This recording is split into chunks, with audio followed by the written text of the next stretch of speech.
Tudo deve ser posto sob o controle do Espírito Santo.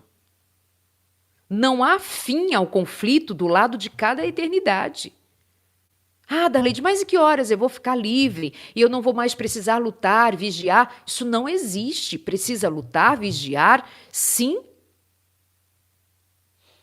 Não há fim ao conflito do lado de cada eternidade, mas ao passo que há constantes batalhas a ferir, há também grandes vitórias para alcançar, e o triunfo sobre o próprio eu e o pecado é tão valioso que o nosso espírito não pode apreciar de tão precioso que é ser vitorioso sobre o pecado, sobre o vício, sobre o mal, com luta, com intenção, com dedicação, com oração, com o poder do Espírito Santo.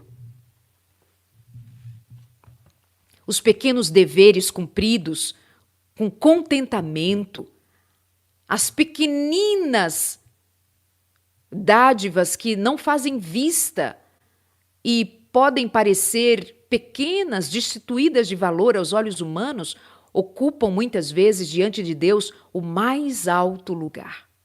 Às vezes o seu esforço pequenininho, às vezes aquilo que você pensa ser muito simples, é para Deus algo esperado, desejado que você realize. Bom, tem muito mais que eu gostaria de compartilhar, mas deixa eu concluir com isso aqui, ó. Vamos a alguns textos bíblicos bem específicos para avivar em sua mente o que deva ser considerado, porque nós buscamos na palavra de Deus sempre a referência máxima. O que a palavra de Deus nos diz? Vamos buscar, então, abrindo a nossa Bíblia e buscando o que o Senhor nos diz sobre indolência, preguiça, falta de propósito, falta de objetivo. Vamos ler? Então anota aí. O primeiro texto bíblico, Provérbios 20, verso 13. Não ame o sono, senão você acabará ficando pobre. Fique esperto e terá alimento sobrando à mesa. Amar o sono quer dizer: vive uma vida de indolência, uma preguiça eterna. Isso é pecado. Provérbios 20, verso 13. Romanos 12, verso 1. Nunca falte a vocês o zelo, sejam fervorosos no espírito e sirvam ao Senhor. Gente indolente, preguiçosa na causa de Deus.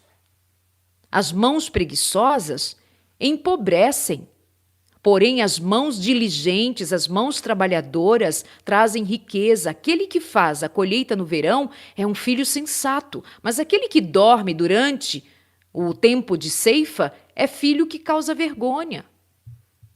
Não trabalha, não tem atitude, não se envolve, não estuda, não aplica o conhecimento, não se desenvolve, não aprende nada de novo, não lê um livro.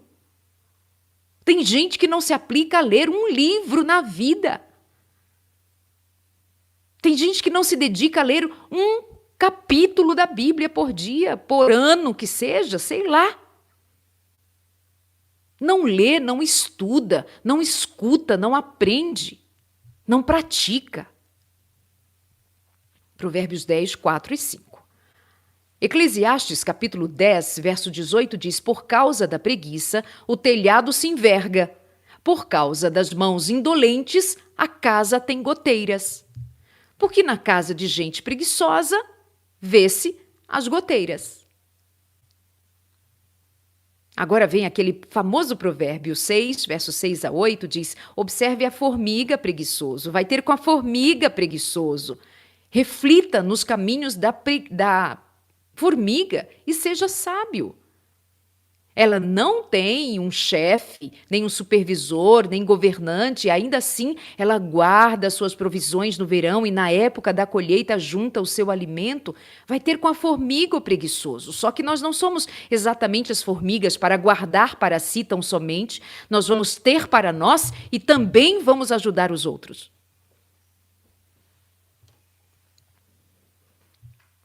2 Tessalonicenses 3, 11, 12 diz: Pois ouvimos que alguns de vocês estão ociosos, não trabalham, mas andam se intrometendo na vida alheia.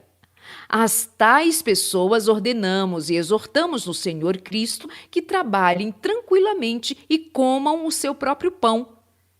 Parem de ficar se intrometendo na vida alheia, pois ouvimos dizer que alguns de vocês estão ociosos, não trabalham, mas andam se intrometendo na vida alheia. Paulo chama atenção. Como o vinagre para os dentes e a fumaça para os olhos, assim é o preguiçoso para aqueles que o enviam. Provérbios 10, 26. O preguiçoso não aproveita sua caça, mas o diligente dá valor aos seus bens.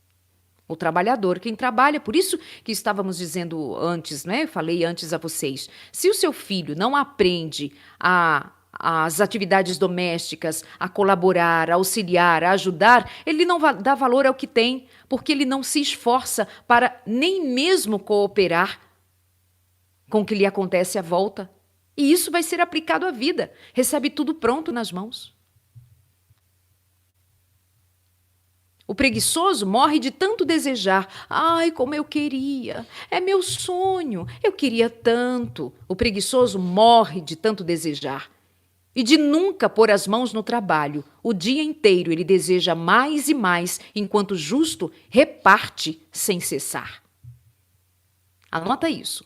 Provérbios 21, versos 25 e 26. O preguiçoso vive desejando, mas nunca trabalha. O dia inteiro ele deseja, enquanto o justo reparte sempre. Passei pelo campo do preguiçoso, pela vinha do homem sem juízo, e havia muitos espinheiros em toda parte.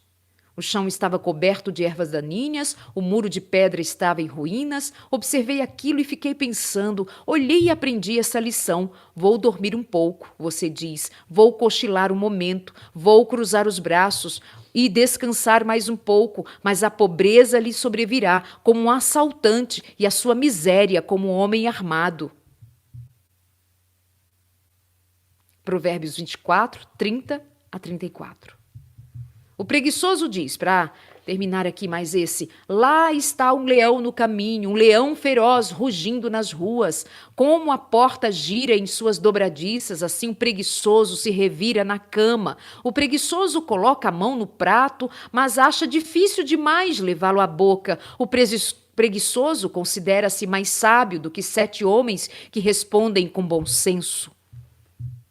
Provérbios 26, 13 e 16 e Provérbios 12, 24 diz: as mãos diligentes governarão, mas os preguiçosos acabarão escravos. Uau! O propósito da nossa vida, glorificar a Deus com boas obras. Para praticarmos boas obras, precisamos ter mãos diligentes, precisamos trabalhar, até para fazer caridade, a gente precisa ter com o que fazer caridade.